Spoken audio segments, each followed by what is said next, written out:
மக்களே, இன்னைக்கு என்ன பண்ண போகிறோம் தெரியுமா? மீன் குழம்பு வைக்க போகிறேன். எங்கள் வீட்டம்மாவுக்கு உடம்பு சரியில்லை, அதனால் இன்றைக்கி நான் தான் மீன் குழம்பு வைக்க போகிறேன். பார்த்துக்கிடுங்க. அதுக்கு தேவையான பொருள் சொல்ல பாருங்கள். சின்ன உள்ளி, இந்த பெரிய உள்ளி, அப்புறமா கொஞ்சம் மாங்காய் எடுத்துருக்கேன், தக்காளி, கருவேப்பிலை லீஃபு, அப்புறம் இஞ்சி பூண்டு பேஸ்ட்டு, பெருஞ்சீரகம், அப்புறமா என்னென்னமா வெந்தயம்னா உலுவான்னு சொல்லுவாங்க. இது வெந்தயம். ஓகேவா? இதெல்லாம் எடுத்துருக்கேன். அடுத்து பார்த்தீங்கன்னா இங்கே பாருங்கள், கொஞ்சம் ஃபிஷ் எடுத்து வச்சுருக்கேன். மீன், சூரை மீன், துண்டு மீன்லாம் அதை வாங்கி வச்சுருக்கிறேன். அது போயிட்டு பார்த்தீங்கன்னா கொஞ்சம் தக்காளி பேஸ்ட்டு நல்லா அரைச்சி வச்சுருக்கேன். எதுக்குன்னே காமிக்கிறேன்னா வைக்க ஆரம்பிச்சிருவோமா? விரவு அடுப்பில் தான் வைக்க போகிறேன். பார்த்துடுங்க. இப்போ விரவு அடுப்பில் ரொம்ப யாரும் யூஸ் பண்ண மாட்டேங்க.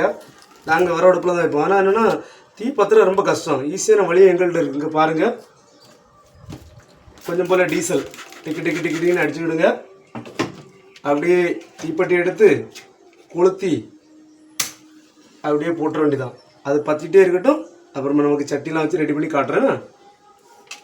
தீ நல்லா பற்றிட்டு ஆரம்பிச்சிருவோமா? சட்டியை தீ டோப் பண்ணி போடுவோம். ஓகேவா? அடுத்து சட்டி கொஞ்சம் சூடாகட்டும்னா கொஞ்சம் போல் எண்ணெய் ஊற்றி விடுவோன்னா. ஃபஸ்ட்டு தேவையான அளவுக்கு எண்ணெய். நான் கொஞ்சம் அதிகமாக தான் எண்ணெய் ஊற்றுவேன். உங்களுக்கு தேவைக்கு நீங்கள் ஊற்றி விடுங்க. எண்ணெய் சூடான பிறகு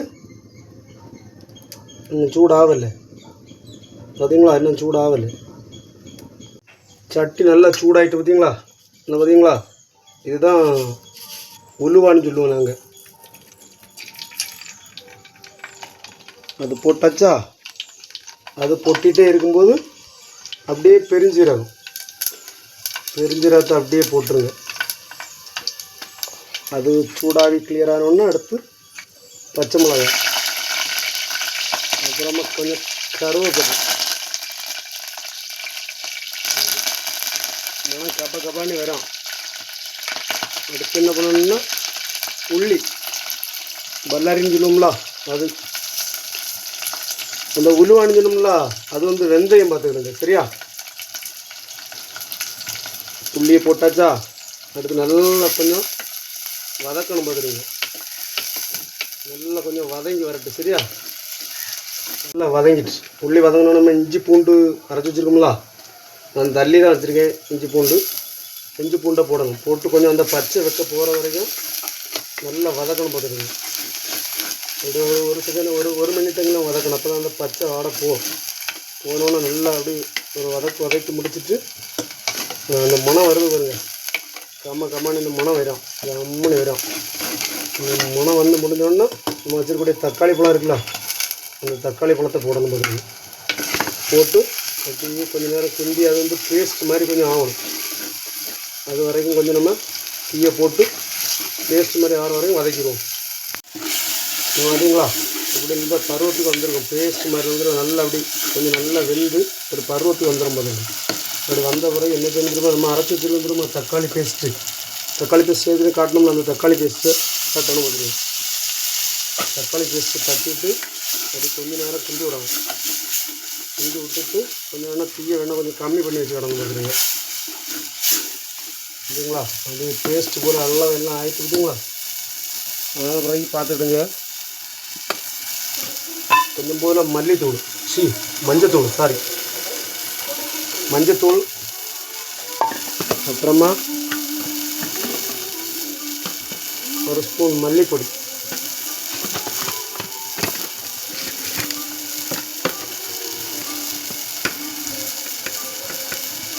கொஞ்சம் கம்மியாட்டு வத்தல் பொடி,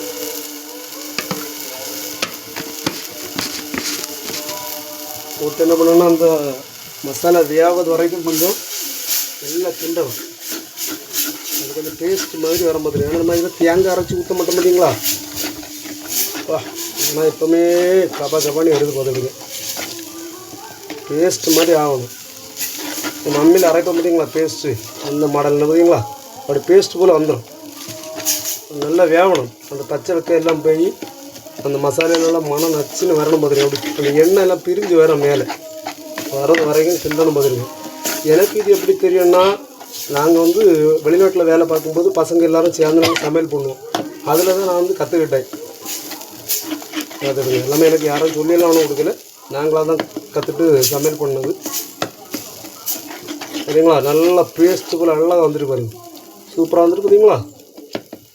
நீங்கள் பார்த்தீங்களா அப்படி பேஸ்ட் நல்லா அழகாக கட்டியாடணும் பார்த்தீங்களா? எப்படி வந்துருக்கு பார்த்தீங்களா? பேஸ்ட் மாதிரி அந்த எண்ணெய் தனியாக பிரிஞ்சு வரணும். எப்படி இருக்கு பார்த்தீங்களா? இந்த மாதிரி வந்த உடனே என்ன செய்யணும்னா நமக்கு தேவையான அளவுக்கு என்ன பண்ணணும், நம்ம தண்ணி ஊற்றணும் பார்த்துருங்க. எவ்வளோ தண்ணி தேவையோ அவ்வளோ தண்ணி ஊற்றணும், தேவையான அளவு. நான் ஒரு செம்பு தண்ணி கூட்டு போட்டு தான் வைக்க போகிறேன். அதுக்காண்டி ஒரு செம்பு தண்ணி தான் ஊற்றிருக்கோம் பார்த்துருங்க. தண்ணி ஊற்றியாச்சு ஊற்றிடலாம். தண்ணி ஊற்றிட்டு அடுத்து என்ன பண்ணணும், நம்ம எடுத்து வச்சுருக்கோம் பார்த்தீங்களா மீன், அந்த மீனை என்ன பண்ணணும் தண்ணிக்குள்ளார எடுத்து அப்படியே போடணும் பார்த்துருங்க. அப்படி மலைச்சாரல் போல் எடுத்து பீஸு பீஸாக எடுத்து போட்டுடணும். சரிங்களா? அப்படி போட்டுட்டு அடுத்து இந்த மாங்காய் வெட்டி வச்சுருந்து பார்த்தீங்களா, அந்த மாங்காவும் சேர்த்து அதை கூட எடுத்து அப்படி போட்டுடணும். போட்டுட்டு இங்கே பார்த்தீங்களா மாங்காய் கொட்டையை ஒன்றும் போட்டேன். அப்படி போட்டுவிட்டோன்னா இனி கறி கொஞ்சம் கொதிக்கணும். லைட்டாக கொதித்து வரும்போது நம்ம வந்து புளி தண்ணி ஊற்றணும். சரியா? சரிங்களா? எல்லாம் அடுப்பில் கூட்டி வச்சுருக்கேன்னா கூட்டி வச்சோன்னா இப்போ நம்ம என்ன செய்யணும், தேவையான அளவு கொஞ்சம் போய் உப்பு, நமக்கு எவ்வளோ தேவைன்னு தெரியுமில்ல, அந்தளவு தேவையான உப்பையும் போட்டு லைட்டாக ஒரு கிண்டு அப்படி வட்டம் படாமல் அப்படி ஒரு கிண்டம் கட்டி வச்சுட்டு என்ன பண்ணணும், அப்படியே மூடி வச்சிடணும். அது அப்படியே இருந்து வேகும். வெந்த உடனே தளச்சி வரும். வந்த டைமில் நம்ம கொஞ்சம் புளி தண்ணியை ஊற்றணும். நம்ம அது வரைக்கும் இப்போ கொஞ்சம் தீயை கொஞ்சம் அதிகமாகிட்டு போட்டுட்டோன்னு வச்சுருக்கலாம், கொஞ்சம் குயிக்காக ரெடி ஆகிரும். அது ரெடியாக வந்து நான் காட்டுறேன். பார்த்தீங்களா மக்களே, மீன் குழம்பு எப்படி வந்துருக்குன்னுட்டு வத்தி திறஞ்சி எப்படி வந்துருக்கு. அந்த எண்ணெய் மேலே வந்துருக்கு பார்த்தீங்களா? இன்னும் கொஞ்சம் நமக்கு வெயிட் பண்ணணும்.